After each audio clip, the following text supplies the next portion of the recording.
안녕하세요. 말씀 묵상의 이광재 목사입니다. 저희들이 오늘 시편 138편을 볼 텐데요. 이것은 다윗의 시라고 표제가 붙어 있습니다. 보통 시편을 5권으로 나누는데요. 5번째 5권에 속해 있는 이 시편은 그래도 비교적 하나님 안에서 이스라엘이 안정된, 다시 포로들이 귀환한 그런 시기, 또 보통 이런 관점에서 시편을 이해하고 해석합니다. 그렇다면 하나님께서 이스라엘 백성들을 어떻게 인도하셨는지, 또 그러한 인도하심 가운데는 저희들에게 어떤 의미가 있는 건지 같이 말씀을 나누도록 하겠습니다. 제가 기도하고 시작하겠습니다. 하나님 아버지 감사합니다. 오늘도 하나님께서 귀한 말씀 주셨습니다. 저희들이 이 말씀 붙들고 어떠한 어려움 상황 속에서도, 절망적인 상황 속에서도 새로운 비전을 바라보며 하나님의 뜻을 바라보며 일어서는 놀라운 은혜를 경험합니다. 성령님 조명하여 주시옵소서. 감사드리며 예수님의 이름으로 기도드립니다. 아멘. 시편 138편 1절에서 8절 말씀까지 봉독해 드리도록 하겠습니다. 내가 전심으로 주께 감사하며 신들 앞에서 주께 찬송하리이다.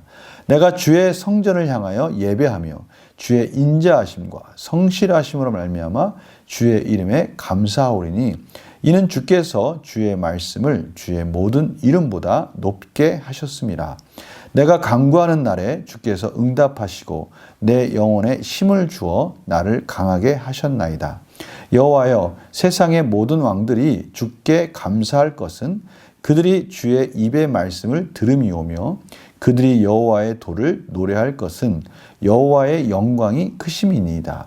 여호와께서는 높이 계셔도 낮은 자를 굽어 살피시며 멀리서도 교만한 자를 아심이니이다. 내가 환난 중에 다닐지라도 주께서 나를 살아나게 하시고 주의 손을 펴사 내 원수들의 분노를 막으시며 주의 오른손이 나를 구원하시리이다. 여호와께서 나를 위하여 보상해 주시리이다. 여호와여, 주의 인자하심이 영원하오니 주의 손으로 지으신 것을 버리지 마옵소서. 아멘.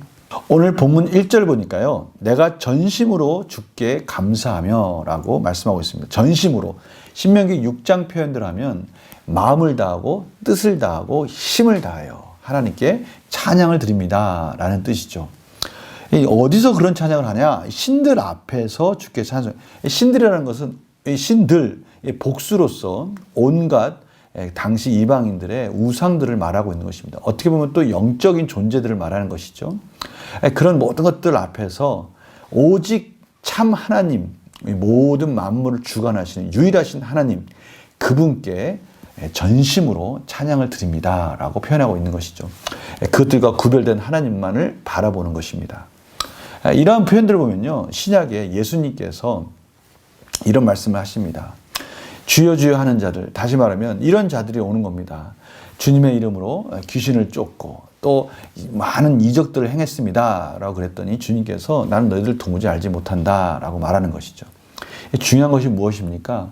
아무리 신비하고 또 우상이나 귀신들을 섬기는 사람들도 신비한 일들을 많이 벌입니다. 그런데 중요한 것은 그러한 것들이 중요한 것이 아니라 참으로 하나님의 말씀 가운데 순종하고 하나님의 뜻 가운데 오직 하나님만을 바라보고 그것을 깨닫고 그 길을 가는 자들, 이러한 것들이 중요하다는 걸 지금 다시 한번 말씀하고 계시는 거예요. 하나님, 여호와 하나님만을 온전히 찬양합니다 라고 그렇게 고백하고 있습니다. 왜 그럴 수밖에 없는가? 오늘 보니까요, 그 성전을 향해서 그 하나님만을 바라보는데 오늘 그 인자하심과 성실하심, 하나님의 변함없는 그 사랑, 그 변함없는 사랑이 결국 모든 것을 완성하시는, 끝까지 책임져 주시는 그 하나님의 진실하심, 그런 하나님의 속성, 그것들을 경험하고 나니 이 세상의 모든 것들은 다 아무 의미가 없다는 것입니다. 오직 하나님이 나의 유일하신 그 약속을 이루시고 이끌어 주시는 하나님이시다라고 그렇게 고백하는 것이죠. 그러면서 그 하나님께서 어떻게 인생을 이끌어 주셨는가? 3절입니다. 내가 간구하는 날에 주께서 응답하시고, 힘들고 어려울 때마다 정말 우상 앞에 가서 절하고 우상을 쫓아가고 신령한 무엇인가를 신비한 이런 것들을 쫓아가는 그런 인생들은요, 아무리 강구해봤자 응답이 없습니다. 왜냐하면 죽은, 아니 우리에 대해서 관심이 없는 그러한 영적인 존재들, 우상들, 이런 것들은 의미가 없지만 오늘 이 다윗은 힘들고 어려울 때마다 하나님께 간구한 것입니다. 그때마다 하나님께서 응답하시고 영혼에 힘을 주어서 강하게 하셨다라고 고백하는 것이죠. 이것이 정말 하나님의 인자하심과 성실하심인 것이죠. 우리가 힘들고 어려울 때마다 하나님께 간구할 때마다 어김없이 피할 길을 주시고 응답을 주셔서 다시 새 힘을 얻게 해주셨다라는 것입니다. 이러한 구체적인 내용이 6절, 7절, 8절에 설명되어 있습니다. 오늘 6절 보니까요, 하나님이 높이 계시지만 낮은 자를 보신다는 것이죠. 다른 말로 하면 하나님은 그의 백성의 연약함과 또 참으로 힘들고 환난 가운데 있는 것을 보고 계신다는 겁니다. 멀리서도 교만한 자를 아신다는 거예요. 아무리 멀리 계셔도요, 그 교만한 자의 그 낱낱이 그들을 하나님께서 심판하신다는 것을 말씀해 주시는 거예요. 다 보고 계신다는 거예요. 기억하고 계신다는 겁니다. 하나님 백성들을 환난 가운데 지켜주시고요. 그의 오른손으로 붙들어 주시고 교만한 자, 그 교만한 자가 오늘 보니까요, 원수들의 분노, 그들이 아무리 그들의 힘과 권력을 가지고 하나님의 의로운 백성들을 괴롭힐지라도 하나님께서 막아주신다는 거예요. 그러면서 저희들에게 아주 놀라운 말씀이 8절에 있습니다. 여호와께서 나를 위하여 보상해 주시리이다. 여기서 보상해 주신다는 이 말씀은 하나님께서 퍼펙트, 완전하게 그것을 이루어 주신다는 겁니다. 하나님의 계획 가운데 그의 백성을 향한 뜻, 또는 하나님의 백성이 하나님의 의로운 일을 향하여서 앞으로 조금씩 갈 때 때로는 어려움과 환란이 있지만 하나님께서 그것을 완성해 주고 이루어 주시고 성취해 주신다라는 것을 지금 말씀하고 계시는 것이죠. 그러기에 주의 그 인자하심이 영원하오니 주의 손으로 지으신 것을 버리지 마옵소서. 참 멋있지 않습니까? 하나님의 백성, 하나님께서 붙들어 주셔서 그 모든 것을 이루어 주시고 끝까지 책임져 주신 하나님, 그분의 인자하심과 성실하심을 찬양합니다. 많은 세상적인 것들, 많은 헛된 것들을 섬기는 그들 앞에서 당당하게, 담대하게 하나님을 홀로 찬양과 영광을 올려드립니다 라고 그렇게 고백하고 있는 것입니다. 오늘 이 말씀을, 이 시편을 읽으면서 참 우리 마음 가운데 힘이 솟지 않습니까? 한번 문제를 풀어보겠습니다. 시인이 하나님의 이름 앞에 감사하는 이유는 무엇입니까? 오늘 그 말씀이 2절에 나와 있습니다. 모든 신들 앞에서 오직 하나님만 찬양하는데요, 그 이유는 그 인자하심과 성실하심 때문이다 라고 말씀하고 있어요. 그 인자하심과 성실하심 무엇인가? 오늘 마지막 부분에 주의 말씀을 주의 모든 이름보다 높게 하셨다. 주의 말씀, 이걸 다른 뜻으로 해석한다면 주의 언약, 주의 약속, 그것을 하나님께서 인자하심과 성실하심으로 이루시는 분이시다라는 것이죠. 그것을 높이 찬양하지 않을 수 없다는 것입니다.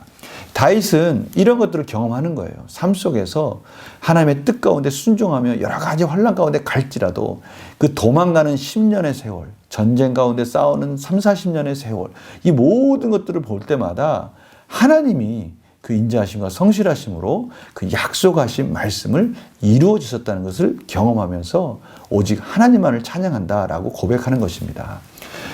시인은 하나님을 어떤 분으로 알고 있습니까? 6절에서 8절입니다.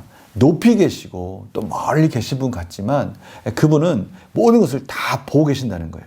그의 백성의 환난과 어려움을 다 보고 계시면서 악한 자들의 그러한 모든 공격들을 막아주시고 결국 그 모든 것들을 성취하시는 하나님, 성취하셔서 그의 백성을 결코 버리지 아니하시는, 책임져 주시는, 끝까지 붙들어 주시는 하나님이시다라고 6절에서 8절 말씀에 고백하고 있습니다. 연구와 묵상 질문 보겠습니다. 시인이 하나님을 전심으로 신뢰하며 의지할 수 있는 이유는 무엇입니까? 여기서요, 전심으로 신뢰한다. 이 말뜻은 내 모든 것을 다 하나님께 드릴 수 있다라는 것이죠. 의지할 수 있다라는 것입니다. 이러한 질문에 잘 어울리는 장면이 생각나지 않습니까? 바로 아브라함이 이삭을 드리는 장면입니다. 이삭은요, 아브라함의 전부였습니다.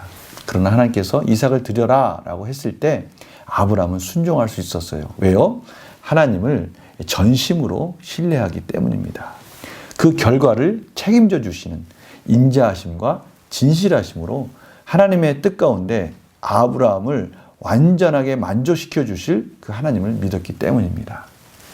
그런데요, 이 모든 것은 또 사실은 하나의 모형이었습니다. 이러한 진실한 사랑, 완전하신 사랑, 그것은 십자가상에서 완성됩니다. 하나님께서는요, 하나님의 전부를 저희들의 죄를 위해서 선물로 주셨습니다. 그것이 바로 예수 그리스도이시고요. 그 예수 그리스도께서 이 땅에 오셔서 그 인자하심과 진실하심, 그 은혜와 진리를 충만하게 나타내시고요. 십자가에서 죽기까지 저희들을 사랑하시고 저희들에게 모든 것을 주셨다라고 본을 보여주시면서 그 은혜 가운데 그 인자하심과 진실하심으로 저희들을 구원해 주신 것입니다. 그래서요, 저희들은 이 십자가를 바라볼 때 만족할 수 있는 것입니다. 하나님께서 전부를 주시고 저희들에게 그 전부를 주신 그 사랑으로 구원해 주신 그 십자가야말로 우리가 모든 것을 전심으로 의지하고 찬양할 하나님의 십자가라는 것을 저희들이 깨닫게 되는 것이죠. 우리가 느낀 점에서 바로 그래서 우리의 이 느낀 점에서 이렇게 고백할 수 있는 겁니다. 낮은 자를 살피시며 자기 백성을 환난에서 구하시는 하나님 보면 무엇을 느낍니까? 이것을 좀 역으로 이렇게 고백할 수 있을 것 같아요. 내가 비록 낮은 자리에 있을지라도, 내가 비록 환난 날에 어렵고 힘든 핍박 속에 있을지라도 내가 다시 일어날 수 있는 것은 십자가 때문이다. 하나님의 인자하심과 진실하심, 모든 것을 다 쏟아부어 주신 그 사랑, 그 십자가를 바라볼 때 나는 어떠한 상황 속에서도 하나님의 인자하심과 진실하심으로 하나님을 찬양할 수 있다라고 이렇게 고백할 수 있는 것이죠. 그래서 저희들은 그 십자가의 사랑을 가지고 이렇게 적용할 수 있을 것 같습니다. 낮은 자를 살피시며 십자가의 사랑으로 품어주신 하나님의 은혜에 조금이라도 보답하기 위해서 무엇을 결단하겠습니까? 조금이라도 보답한다. 사실은 조금도 보답한다라고 말할 수 없죠. 하나님의 그 한없는 사랑 앞에 저희가 무엇을 한들 그것이 보답한다라고 말할 수 있겠습니까? 그러나 분명한 하나님의 뜻은 있습니다. 그것은 저희들 이렇게 그 한없는 사랑, 그 십자가의 사랑으로 구원해 주신 분명한 목적이 있다는 것이죠. 그것을 저희들이 깨닫는 것.